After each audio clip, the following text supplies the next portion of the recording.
Seigneur, de ta part. Ce n'est qu'inspiré par le Seigneur que les hommes ont parlé de ta part. Et je laisse ces moments, Seigneur, par excellence, que tu puisses encore régner. Seigneur, merci. Et nous voulons éternellement ce dont tu veux encore nous dire ce soir. Je bénis vraiment ces moments au nom de Jésus. Est-ce que je puisse disparaître à que toi tu apparaisses et puis encore tu puisses parler, Seigneur, à mes bien-aimés et à moi. Et toute la gloire te revienne au nom de Jésus. Amen. Je disais Amen. Amen. Amen. Amen, papa. Amen. Pendant une grande partie des martyrs, bien-aimés dans le Seigneur, je peux pas prêter de fois l'opinion à ceux qui en voulaient à Dieu. Donc, ceux qui voyaient la souffrance et puis du rêve, que par exemple, Dieu est juste, Dieu n'existe pas. Une fois, j'ai été choqué au travail, j'étais avec mon collègue. On parlait souvent, nous avons tendance de pouvoir un peu parler du Seigneur, que ce soit au travail et partout. Bon. Alors, ce collègue m'a surpris me disant, écoute, il ne faut pas me parler de temps à d'autre dont je suis. Parce que pour moi, Dieu n'existe pas. Moi, mon Dieu, c'est mon porte-monnaie. Et que je vois, l'argent, je ne peux rien faire. Et il y a la souffrance partout. C'est palpable, tu vois combien de gens souffrent. Pourquoi Dieu permet-il la souffrance? Pourquoi? Je vois tant de démunis, beaucoup de gens sont en train de souffrir. Où est Dieu dans tout cela? Bien, il est où ton Dieu?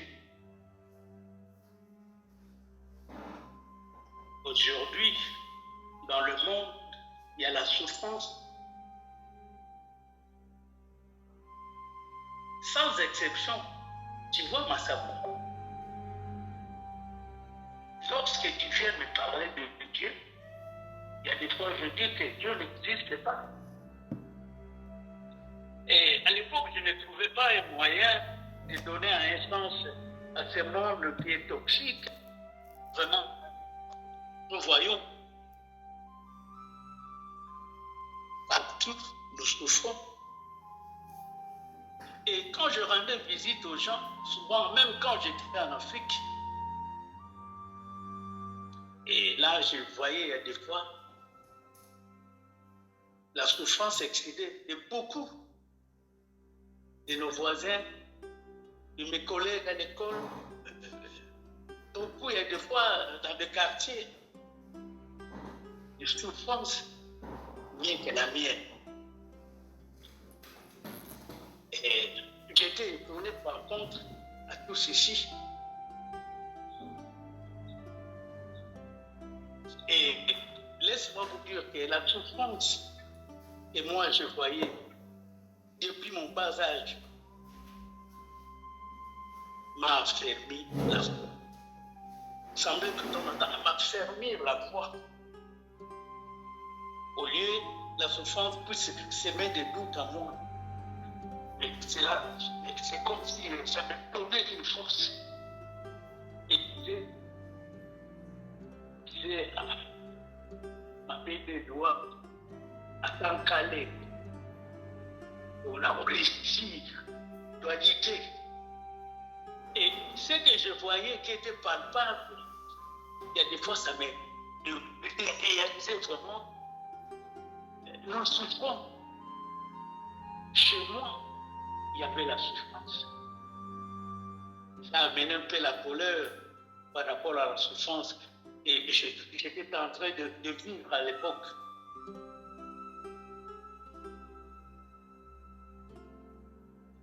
C'était un peu révoltant pour moi. Je disais, moi, ce que je vis aujourd'hui, ça ne peut pas se produire que je vais grandir. Il avait un père malvoyant, un papa qui n'avait pas de possibilités, mais qui était courageux, qui me disait toujours, ayez la force, sois intelligent à l'école. sois docile, pratique le bien et non le mal. Il me dressait, il voulait que je puisse être un homme, en fait, même vu mon âge. Je suis fils unique de mon père et j'ai grandi dans la misère, dans une famille de minutes qui avait des difficultés. Je connaissais. Bien aimé, la souffrance existe. La souffrance existe. J'étais colérique par rapport à la souffrance vis-à-vis à côté de la famille de mon père, parce que toute la famille a abandonné mon père. Il avait des possibilités. Et quand moi je grandissais, c'est comme si il y avait une poisse que la famille a dit j'étais à mon père, il était devenu malvoyant. Lui qui travaillait, il avait fait des possibilités, mais il était malvoyant. Il ne pouvait plus travailler. Malgré lui, malgré tout, il s'est acheté une parcelle. Il vivait toute seule. Et le week-end, moi, je me rendais là-bas parce que mon grand frère m'a pris en charge. Laisse-moi me défouler, bien-aimé dans le Seigneur. C'est des choses que j'ai vécues. Mais dans la souffrance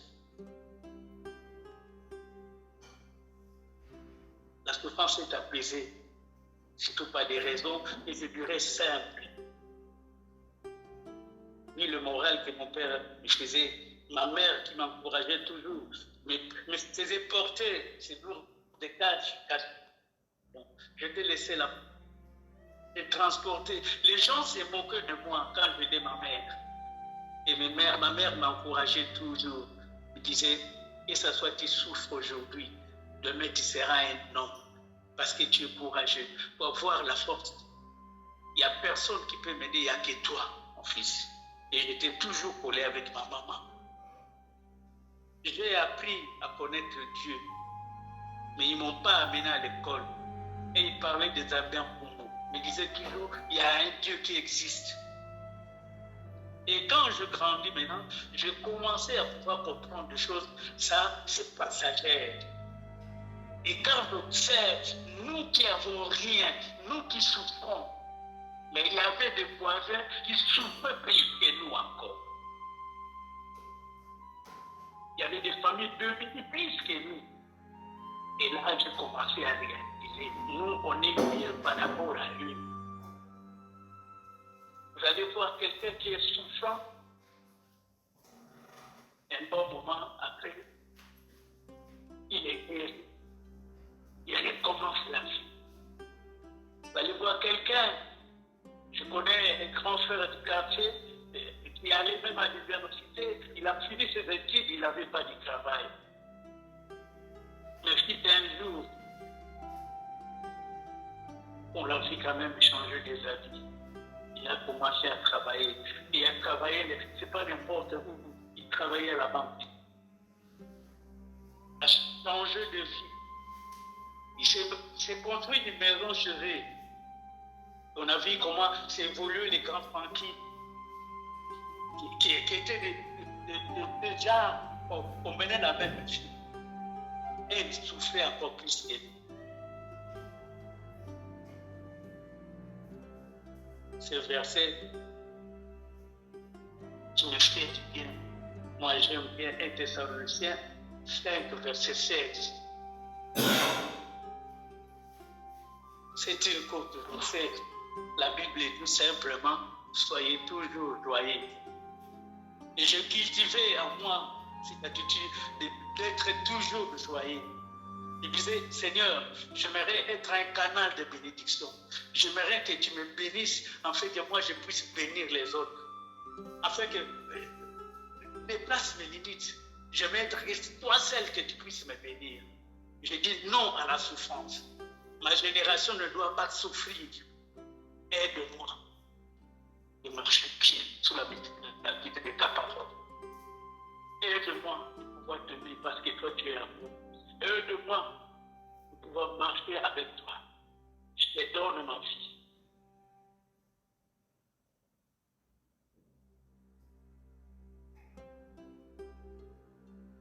Et quand on me connaît, chanter tous les jours au travail. Et à haute voix, pourquoi tu chantes tout le temps? Même ma fille à la maison va me poser la question une fois, pourquoi toi tu aimes chanter Nambé malade? Et quand tu chantes, tu as des larmes aux yeux. Pourquoi papa? Et je me dis, laisse-moi t'expliquer, je viens de loin. Je viens d'une famille de minutes. Une famille dont on n'a rien du tout. Mais par l'amour, par la bonté, Dieu a voulu me localiser. Même dans l'extérieur rouge, Dieu a voulu chercher là où je me trouvais. Moment de souffrance, cela a permis, moi, votre bien-aimé, d'avoir une foi ferme. Aucune souffrance aujourd'hui, pas pour me vanter. La souffrance ne peut plus me détruire. La souffrance ne peut pas baisser. Que ce soit, ça devient lent, d'une manière progressive. C'est un peu difficile parce que j'ai connu la souffrance. Et aujourd'hui, j'ai compris. Quand tu as Dieu, tu as tout. Et mon père me disait toujours, ce qui est à toi est à toi. N'envie pas ce que les autres possèdent. Parce qu'il y a un Dieu. Quand tu as Dieu, tu as tout. Même à mes enfants, je leur dis, un mari qui vient pour se marier avec toi, moi je ne demande pas qu'est-ce qu'il fait au travail, qu'est-ce qu'il a. Parce que tout ça c'est éphémère. Je dis toujours, si quelqu'un a l'onction, si quelqu'un crée le Seigneur, si quelqu'un vient connaître le Seigneur, c'est bien. Parce qu'il a tout. Parce que dans l'onction, vous trouvez, il y a tout. Quelqu'un qui a compris, quelqu'un qui craint le Seigneur, quelqu'un qui marche sur le pied de la parole de Dieu, il réalise même la souffrance. Qu'elle s'assoit, elle ne parle pas, elle est présente là, mais lui, il voit plus loin. Il ne voit pas la souffrance, mais il voit après-demain.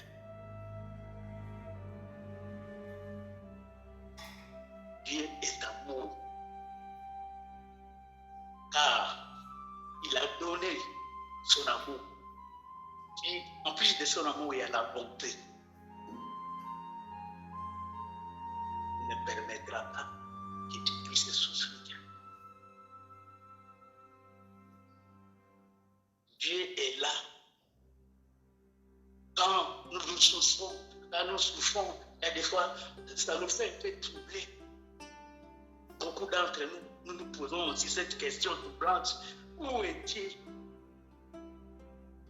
Il est où, mon Dieu? Pourquoi ça? Pourquoi ceci? Laisse-moi te dire, Dieu a mis au fait au point un système de douleur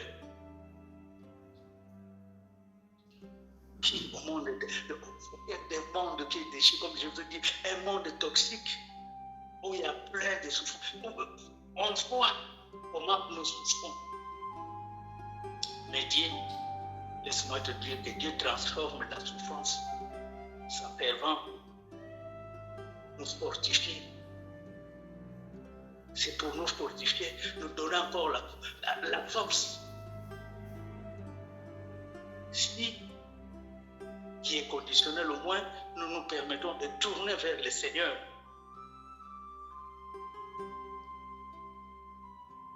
C'est très important. Jésus-Christ, bien-aimé, a souffert. Il a versé son sang et il a pleuré. Il a donné cela pour la dignité, pour toujours à ceux qui souffrent, en partageant leur douleur. Nous savons tous, il a dit accepter la croix. Mais un jour, il nous rassemblera. Il va rassembler encore tous les armées célestes et nous déchaînera contre nos ennemis et contre les enfants de Dieu. Et nous aurons cette victoire-là. Moi, je pense qu'il y a deux choses que nous devons méditer de comment, afin de penser.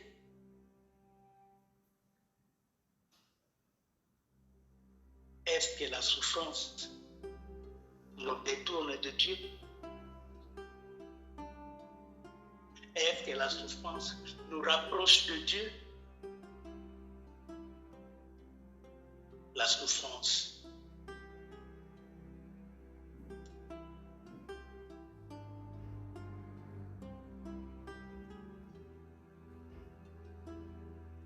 verset dans Psaume 1, verset 3, comme il est notre thème.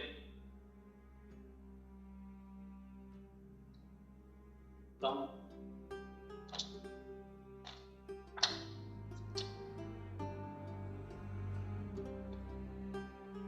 ça m'a beaucoup parlé afin de pouvoir écouter ce qui est écrit.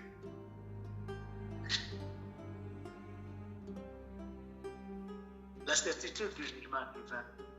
C'est à l'Éternel que je cherche un refuge. Comment pouvez-vous me dire qui dans les montagnes comme un oiseau? C'est une question. Verset 2, la Bible continue, dit ceci. Le méchant bande leur arc. Ils ajustent leurs flèches sur la corde pour tuer. Dans l'ombre, sur ces dons, le cœur étroit. Quand les fondements sont renversés, que peut faire le juste?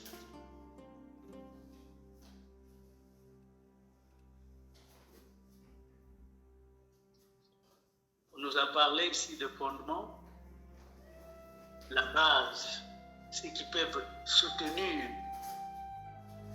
Voyons, et s'asseoir, nous allons construire un édifice. Nous allons nous asseoir, pouvoir faire les calculs, c'est que ça va nous coûter. Nous devons faire un bon fondement. Nous avons la foi en Christ, nous avons accepté le Seigneur et nous disons que, comme je vous ai dit la fois passée, la marche chrétienne, ce n'est pas une vie en rose. Nous avons un bon fondement, nous avons le soutien, nous sommes secourus, nous savons qu'il n'y a rien qui peut nous arriver parce que nous avons Dieu. Eh bien non, parce que Dieu permet. Alléluia. Dieu permet que cela puisse nous arriver. Et d'essayer de voir un peu la souffrance. La souffrance est qualifier un être qui supporte, un être qui endure, bien un être qui subit une douleur physique et morale, un état de mal-être, un sentiment de non-adaptation au monde, d'étrangeté, aux êtres et aux choses d'indifférence douloureuse. Cela nous arrive, Dieu permet que toutes ces choses puissent nous arriver. Si nous souffrons, Dieu le permet. Alors la souffrance, c'est quelque chose qu'on ne peut pas échapper. Donc dans la souffrance, nous trouvons l'angoisse, le sentiment de tristesse, le pleur, le sentiment d'inutilité. C'est comme si on n'est pas utile dans la société. Le sentiment aussi de ne pas être écouté. Souvent, nous nous plaignons devant les gens. Nous voulons que les gens comprennent que nous souffrons, mais nous avons tendance que les gens ne nous écoutent pas. La souffrance, c'est un état dépressif. Il y a la dépression. La souffrance nous amène aussi à un envie de pouvoir se donner la mort ou bien de mourir, parce qu'on a tant souffert, on veut en finir avec notre vie. Dans la souffrance, nous trouvons aussi les troubles de sommeil. Nous avons des insomnies, nous n'arrivons plus à dormir. Dans l'angoisse, on te dit fuis dans les montagnes. Car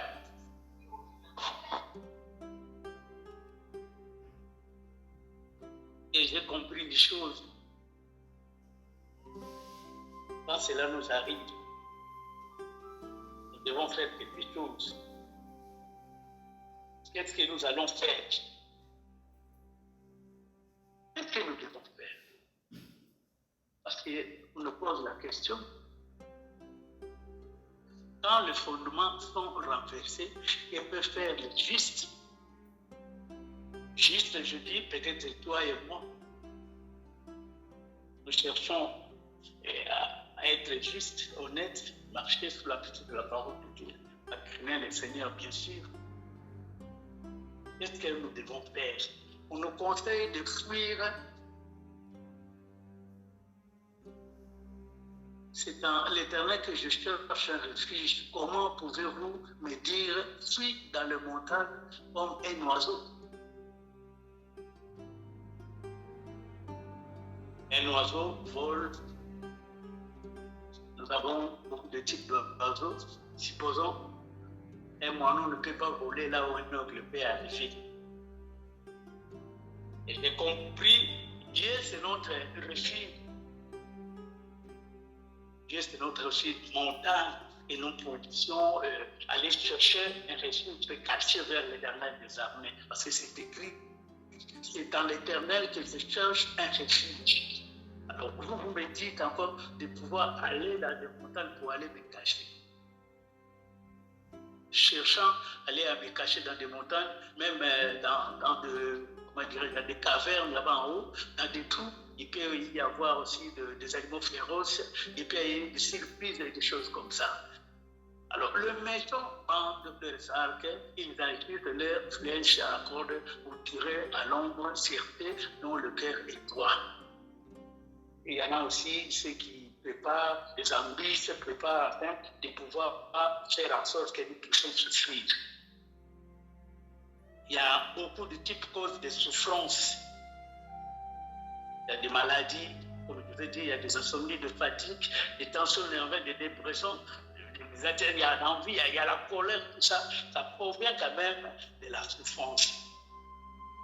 Et la souffrance, laisse-moi te dire, c'est pire encore dans les noirs. Parce qu'il y a des moments où nous vivons dans la solitude. Ils font en bas même de nos souffrances. Et c'est comme on est abandonné. Il n'y a personne qui vient.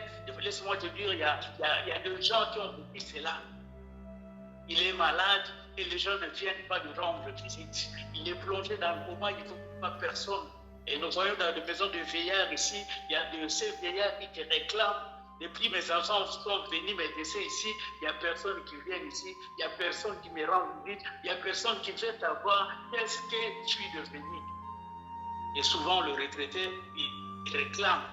C'est comme quand tu vieillis un peu, tu t'éloignes au fait de la société.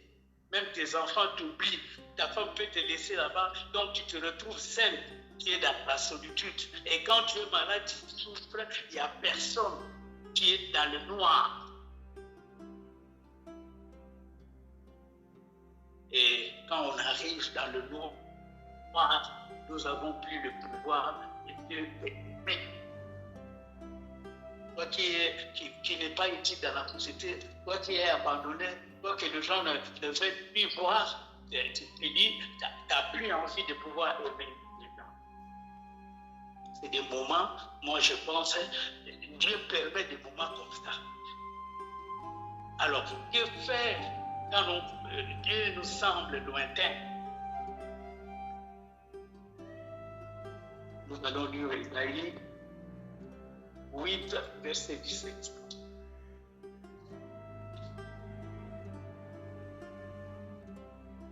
Il y a des moments où on se dit que Dieu vraiment est loin.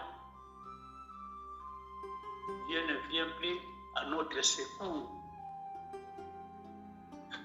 Alors Isaïe dit, appelle à se confier à l'Éternel.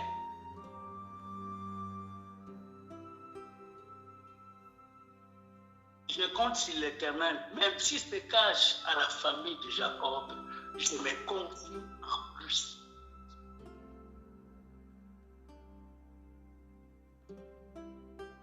Moi, je pense que nous devons placer toute notre confiance à Dieu.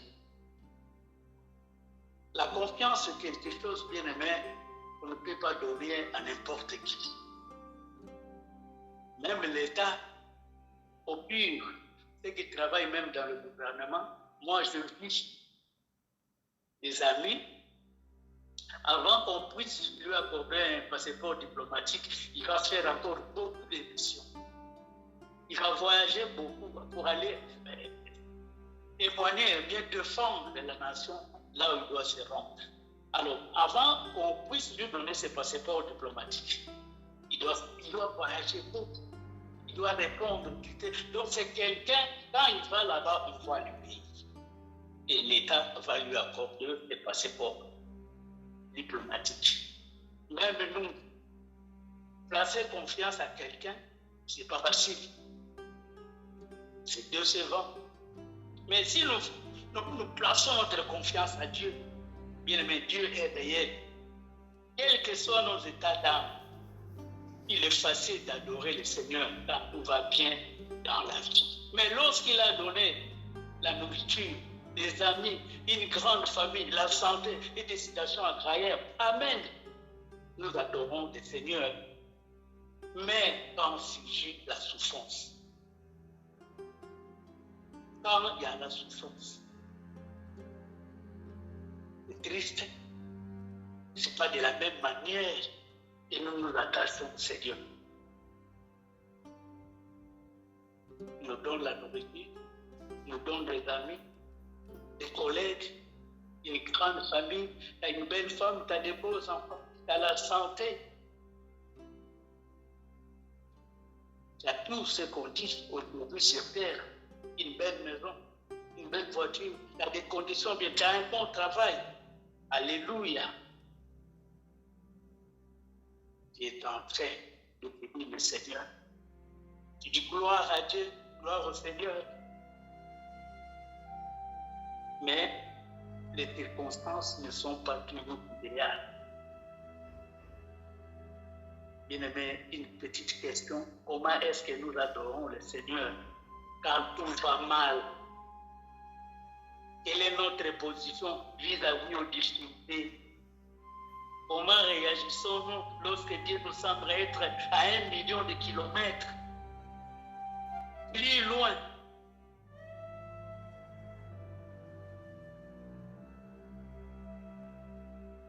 Moi, je pense au moment de douleur, au moment où nous voyons que tout ne va pas, au moment où nous sommes mis à l'épreuve, c'est le moment que nous devons faire confiance à Dieu. Lorsque nous sommes tentés, lorsque tout va mal, dans nos souffrances, c'est le moment d'aimer encore plus le Seigneur. Quand nous voyons qu'il semble être loin.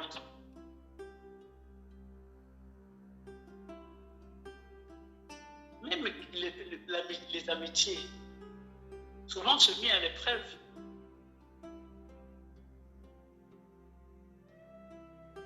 Notre amitié est mise à l'épreuve. Je vais vous donner un petit exemple. La séparation, le silence peut aussi nous éloigner des amis. Même géographiquement, on avait des amis qui étaient ensemble avec nous tous les jours en Afrique. Et nous nous sommes éloignés d'eux. Nous nous trouvons maintenant en Afrique. On se téléphone, puis il n'y a plus vraiment de contacts. C'est pas facile de communiquer avec eux. Ils sont là. Nous nous sentons plus proches à cause nous sommes séparés géographiquement et ils sont là-bas, nous sommes ici. Moi, je pense des moments comme ça, c'est normal que ça arrive aussi. Même vis-à-vis de la relation avec notre Dieu. Nous ne nous sentons pas toujours proches de lui. Est-ce que c'est normal? On dit chaque chose à son temps. Nous avons le travail, nous avons beaucoup d'activités à faire. Mais nous nous éloignons un peu de Dieu. Est-ce que c'est normal? Il y a un ami qui m'a dit, tu sais bien aimé, toute relation implique des moments de communication et des moments de séparation. Même avec Dieu. Que ce soit l'intimité, soit-il avec notre Dieu. C'est comme la montre. Nous qui vivons ici à la Chaux-de-Fonds, nous vivons à la capitale horlogère, on voit le pendule de montre, comment ça tourne. Ça aussi, de l'autre côté, d'un côté à l'autre. Ça tourne. L'horloge tourne, la pendule tourne. C'est aussi la même chose. C'est la même chose avec l'adoration. L'adoration peut devenir difficile, bien aimé dans le Seigneur. Tu n'as pas le temps de pouvoir adorer le Seigneur. Tu n'as plus le temps d'aller t'approcher avec lui. Ces moments d'intimité est devenu très difficile. Et nous voyons vraiment c'est normal. Non. Au moment que nous sentons comment le Seigneur nous a abandonnés. Et Dieu n'est pas là. C'est le moment. C'est des moments de détresse, c'est des moments spirituels, c'est des moments d'éloignement, moments de nuit sombre. C'est comme un ministère d'absence. Tu exerces un ministère donc, sans la présence de Dieu. Non. Non. Nous savons tous, la présence de Dieu, c'est l'absence du diable. Nous voyons ça dans la Bible, à part Jésus-Christ. On peut voir aussi David. La Bible nous dit quelque part, il était l'homme selon le cœur de Dieu. Il était ami avec le Seigneur. Il a eu des moments d'intimité tout le temps David le passait avec le Seigneur. Mais c'est le même David, si nous disons, c'est lui qui nous pousse à pouvoir commencer à raisonner comme ça. Pourquoi Éternel te tiens-tu éloigné? Donc, c'est comme 10, verset 1. Pourquoi Éternel te tiens-tu éloigné? Pourquoi te caches-tu dans les moments de détresse? Il se pose des questions. Mais Dieu n'avait pas. Il m'a abandonné David. Et il nous abandonnera jamais non plus. Il a souvent promis, Dieu. Nous connaissons tous, je ne te laisserai pas, je ne t'abandonnerai jamais. Ça, c'est une promesse. Dieu nous promet, il ne nous délaissera jamais, il ne nous abandonnera jamais. Mais une chose bien aimée dans le Seigneur, Dieu n'a pas promis, il n'a pas garanti à tout un chacun de nous. Tu sentiras toujours ma présence. Non. Dieu n'a jamais dit qu'il sentira toujours ma présence.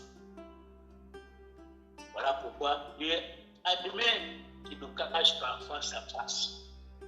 Il nous cache la face parce qu'il ne nous a pas promis et nous allons toujours sentir sa présence. Ce qui fait, il y a des fois, Dieu semble parfois complètement absent de notre vie. Non. Dieu est toujours là. Et je lis quelque chose qui a attiré aussi mon attention. Il y a un bien-aimé qui dit, imaginez que nous nous réveillons un matin et tous nos sentiments spirituels sont disparus. Nous prions, mais il ne se passe rien du tout. Nous chassons l'adversaire, nous chantons le démon, mais cela ne change rien. Nous méditons la parole de Dieu. Nous demandons à nos amis de pouvoir prier pour nous.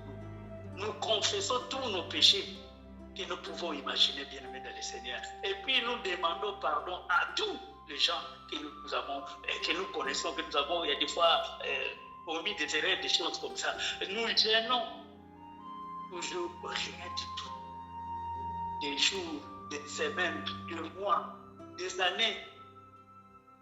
Cela sera-t-il un jour? Est-ce que ce sera toujours un jour? Tout se passe comme si nos prières s'arrêtaient dans les plafonds. C'est comme si Dieu ne nous écoute pas, Dieu ne nous exauce pas. Nous commençons à nous poser des questions. Est-ce qu'un jour, Dieu va m'écouter et Dieu va nous écouter? On est désespérés. Nous crions sincèrement au Seigneur. Qu'est-ce qui se passe? Qu'est-ce qui se passe à nous? Tu commences à te poser des questions. Comment Dieu m'a-t-il abandonné? Si nous gênons, si nous prions, si nous demandons aussi aux gens de pouvoir prier pour nous, nous chassons les démons, nous faisons tout ce que nous pouvons faire. En fait, nous n'avons rien fait de mal. C'est juste une épreuve. Dieu a voulu que ça soit ainsi. beaucoup d'entre nous on se sépare. Beaucoup d'entre nous, on connaît la souffrance. Ça date. Même nos aïeux, même le prophète, même les anciens, même ceux qui ont servi le Seigneur en craignant le Seigneur, ils se consacraient leur vie à ne servir que Dieu. Ils sont passés par là. C'est douloureux, c'est inquiétant. Quand nous voyons toutes ces choses, mais il est très important pour un développement de notre foi. Comme je vous ai dit, ça m'a fait grandir la foi. Et je disais toujours, attends, Calais, il pleut, il neige. Cette souffrance que je vis, non à mes enfants, non. Je décidais, moi, une fois, j'ai dit à mes amis, moi, je vais à Angola. J'étais tout seul, j'étais jeune, 20 quelques années. Je suis rendu à Dissok prendre le train pour me rendre à Matadi. J'ai été affronté de difficultés. J'ai décidé, j'ai dit non. Mais à l'époque, je pouvais avoir aussi quelque chose. J'ai commencé aussi à avoir tout comme ça. Mais j'ai donné en fait de pouvoir me déplacer pour aller à Angola. Et laisse-moi vous dire, j'ai rencontré des difficultés. Je fais des échanges de mes amis pour avoir à manger. Je fais au moins 3 mois avant d'arriver là où mes parents se trouvaient. Nous ne souffrons pas tous de la même manière, mais la souffrance existe, bien aimé. Le fait de pouvoir voir toutes ces choses sillonner, quelqu'un qui était nomade à la Bible, on nous parle aussi de la vie de quelqu'un qui a souffert. J'aime beaucoup. La Bible nous parle de Job. Job, c'est quelqu'un qui était d'un peuple nomade. Nous connaissons les nomades, c'est des gens qui n'ont pas de maison. Mais lui, par la grâce de Dieu, il avait beaucoup de biens. Cet homme, en état nomade, qui n'avait pas d'habitation, aujourd'hui on devrait dire qu'il devrait avoir une villa, de grands véhicules, beaucoup de voitures. Mais non, et dans l'ancien temps, la Bible nous décrit seulement qu'il vivait bien. Il était prospère, c'est quelqu'un qui avait beaucoup de biens. Il était un homme riche, intègre et droit, donc honnête, et qui craignait Dieu. Mais c'est tout de tout mal. Pratiquer que le bien. Une grande famille, 7 fils et 3 filles, 7000 brebis, 300 chameaux, 500 paires de bœufs, 500 paires d'ânesses, un grand nombre de serviteurs. Pour lui, il était important là où il vivait, mais il était nomade.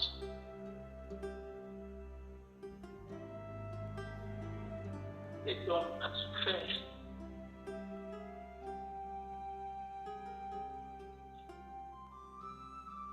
Cet homme, nous connaissons l'histoire, Dieu a permis au malin de pouvoir aller, et de ne pas toucher à son âme, tout le monde connaît l'histoire. Mais moi, ce qui dirait mon attention, il y a 2 éléments. Dans le chapitre 1, au verset 20 à 22, la Bible dit ceci.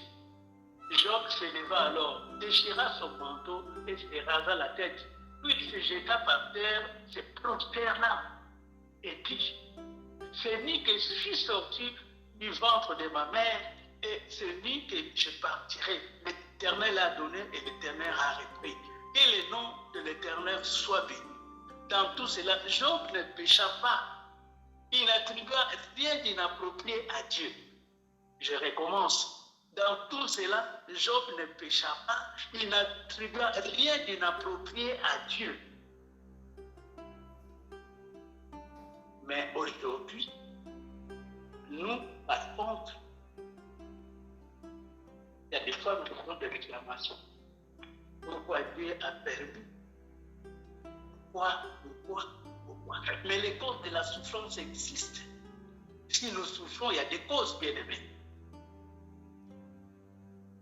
Tu peux souffrir à cause de ton péché. Alléluia. Et cette responsabilité retombe sur toi-même. Car tu as péché.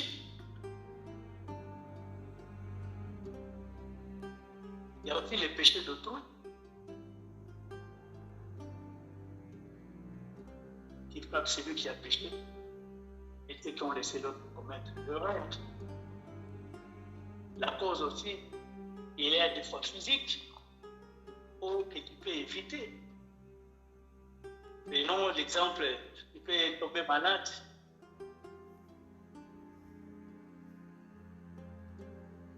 Tu vas avec une personne qui est malade, tu deviens malade, vous comprenez bien. Et il y a aussi ce qui est inévitable. Je connais un ami à moi qui travaillait avec moi, il s'est rendu à l'hôpital et on lui a injecté quelque chose qui n'était pas bon pour sa santé. Ça a provoqué encore, ça a bouleversé sa vie parce qu'il était devenu maladif. Une sœur à Paris, on lui a injecté, ça lui a amené jusqu'à la mort. Malgré tout, on lui a donné beaucoup d'argent. L'hôpital lui a indemnisé, mais ça touchait à sa physique. Ce qui était inévitable. Il ne savait rien. Je vais dire, ça vient de Satan. Et d'autres, ceux qui ignorent la réalité, voilà. Au lieu de prendre des précautions, ils tombent malades, ils sont responsables. Il y a des causes qui nous amènent en fait de pouvoir souffrir. La souffrance doit-elle toujours être attribuée à Satan? Dans le cas des Job, on dit oui, mais pas toujours. Comme je vous ai dit, il y a de différentes causes qui peuvent causer notre souffrance aujourd'hui. Nous devons nous protéger, nous devons éviter, nous devons marcher sous la guidée de la parole de Dieu. Et je m'approche du Père lentement de pouvoir clôturer. Si nous pouvons lire Hébreux 13, verset 5.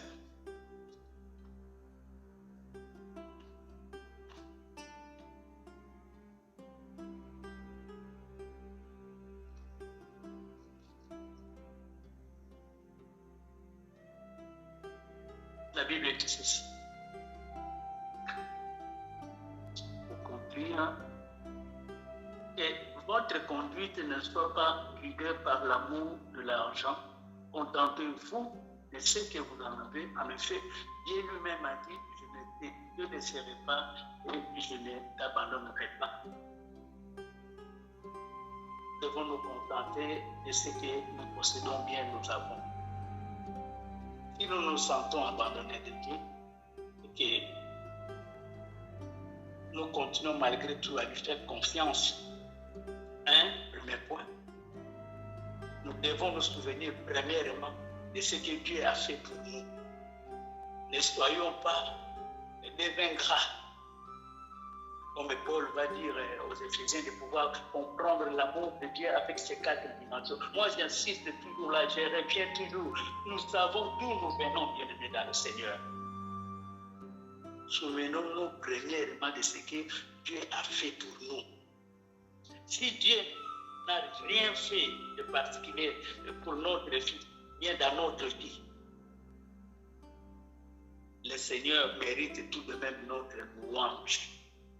À cause de ce que Christ a accompli pour nous sur la croix. Alléluia. Le Fils, donc Jésus-Christ est mort pour nous, bien-aimés. C'est une excellente raison pour l'adorer. Nous devons adorer le Seigneur. Et comment puissions-nous rester concentrés sur la présence de Dieu si nous pouvons réaliser quand lui semble être loin de nous? Moi, je pense que ce n'est que dans l'adoration. Adorer le Seigneur. Hébreux 12, verset 2. Comme c'est Paul, faisons-le en gardant le regard sur Jésus, qui fait naître la foi et l'amène à la perfection. En échange de la joie, il lui était réservé. Il a souffert la croix en méprisant la honte, puisqu'il s'attachait, il s'est assis à la droite du trône de Dieu. Quand je disais, fixons les yeux vers l'Éternel, je vais prendre un petit exemple. Gardons les yeux fixés sur Jésus-Christ. Notre foi dépend de lui, du commencement à la fin. Supporter les supportables. Nous devons donc, bien aimés dans le Seigneur, voir l'invisible, donc qui est Jésus-Christ. Fixer les regards vers l'Éternel des armées. Quoi qu'il nous arrivera, bien quoi qu'il nous arrive, il y aura des épreuves qui vont surgir. La vie chrétienne, bien la marche chrétienne n'est pas en rose. Il y aura des difficultés. Je t'invite aujourd'hui de tourner mon regard vers le Seigneur. Par exemple, il y a un chien. Ceux qui dressent les chiens les dressent correctement et bien. Il va faire un petit test. Il va placer son chien tout au bout de la chambre là-bas. Lui, il va de l'autre côté. Il va dire au milieu. Il va appeler son chien et lui dire de venir. Regarde-moi. Si le chien vient en regardant son maître, ne pas jeter un coup d'œil sur la nourriture, c'est un chien qui a réussi son test. Mais si le chien vient, il passe vers la nourriture pour voir, il a échoué.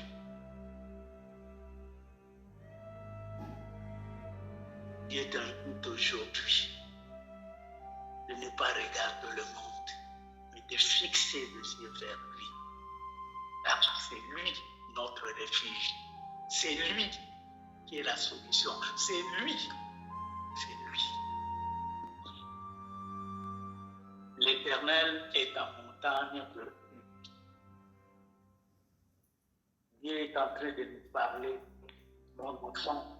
Il n'est jamais obligé de faire une situation.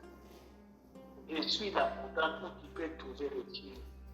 Il y aura peut-être des jours dans ta vie où tu t'oublieras sous le fardeau, où tu redouteras les exigences et les pressions extérieures, ou encore les ondes négatives de haine et d'opposition dirigées contre toi. Quand tu penseras ne plus pouvoir supporter tant de preuves, alors tu essaieras de t'enfuir loin, bien loin, pour ne plus avoir à faire face ni à ceux qui te détestent, ni aux gens qui te haïssent. Dans ce moment-là, il te semblera que si seulement tu pouvais t'échapper et t'envoler comme un oiseau. Les très hauts dans les montagnes, où règne la paix et la tranquillité pour éclairer. Mon enfant, ne pas laisser les problèmes derrière toi. Les problèmes, ils te suivent bien, ils te suivent. Les blessures, ta souffrance, ton amour t'accompagneront partout, du sommet de mon cœur jusqu'au confins de la terre. Et dis donc à ton âme, mets ta confiance en moi. Je suis avec toi. Je suis ton devers lointain et ta haute montagne. Laisse ton âme fatiguée s'envoler vers moi. Je te consolerai.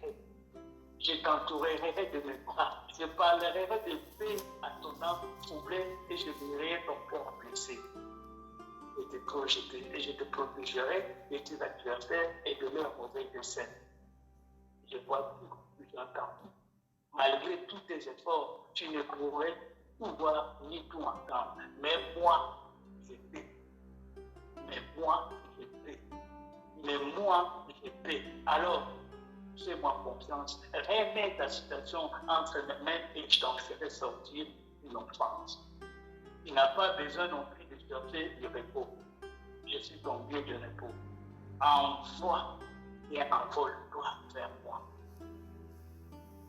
Non seulement je renouvellerai tes forces physiques, mais je donnerai à ton esprit et à ton âme dans la louange. Laisse les méchants bander son arc. C'est moi qui dirige la flèche. Aucun trait ne peut transpercer ton armure. Car si tu as repris le Seigneur Jésus-Christ, comme il est écrit dans Romains 13, verset 14, je suis moi-même ton armure. Il n'y a pas de défaut dans ma tirage.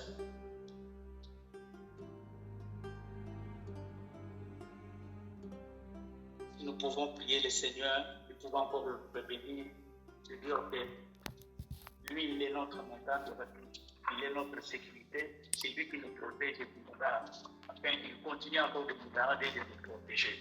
Nous voulons nous réfugier encore vers le Seigneur, mais que nous puissions fuir dans les montagnes comme un oiseau qui vole, qui n'a pas de sécurité, qui n'a pas d'assurance, mais nous donnons à l'Éternel de pouvoir encore continuer encore